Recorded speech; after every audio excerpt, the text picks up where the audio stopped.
Magandang araw mga kaibigan. Muli kapag ganitong mga panahon na walang pasok ay mag-usap-usap tayo tungkol sa mga halaman na nakakatulong. Narito muli tayo ngayon sa bundok na walang ahas. Walang ahas kasi nakatago eh. Ngayon ang i-share ko sa inyo ay tungkol sa miracle fruit o tinatawag na calabash sa English. Meron po itong mga health benefits mga kaibigan na nakakatulong sa ating kalusugan. Ito yung bunga niya. Yung bunga talaga nito yung pinakaginagamit po mga kaibigan. Nakakatulong po ito sa rheumatism, stomach aches, may help decrease blood pressure. Yun, may help control the growth of malignant cells. Yung may mga bukol po na malignant, nakakatulong po ito para mapahina o mapabagal yung pagtubo. May help prevent cancer cells. Yung mga cancer cells ay pinipigilan po nito. Napakaganda pala ng halamang ito.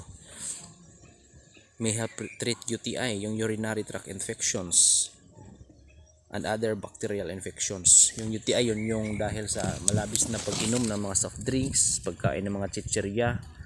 Yun, nakakatulong po si miracle fruit dyan mga kaibigan. May help to treat coughs, colds, asthma, and other respiratory problems. Nakakatulong siya sa mga ganun, mga ubo. Yung sa mga tungkol sa paghinga, gamot, ito mga sakit na related sa paghinga natin, yung sa baga. It contains phytochemicals that may help lower blood sugar. Yun, para sa mga diabetic naman mga kaibigan, nakakatulong po ito. Nakakagaling siya ng diabetes po. Nakaka-prevent siya sa pagtaas ng blood sugar. Immune system booster din po ito kasi marami siyang vitamina po that may help strengthen the immune system. Yung mga vitamina nito ay ito yung vitamin C, panglaban natin sa mga sipon, calcium para sa buto natin para tumibay, iron, meron siyang sodium at potassium. Yung potassium naman para yun sa yung mga nangangalay, yung mga kalamnan, halos walang lakas yung mga muscles, yan yun, potassium. Mayroon din po itong anti-aging properties mga kaibigan. At nakakagaling din po siya ng sakit sa ngipin.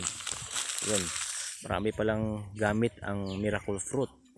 Mabuti na lang di ko ito pinutol kasi puputulin ko na sana kasi nakakaharang siya sa niyog na tinanim ni Papa. Pero hindi ko na puputulin ngayon kasi nakakatulong pala. Miracle fruit mga kaibigan. Ito yun, may bunga pa siyang maliit dito. Siguro sa susunod na buwan malaki na ito.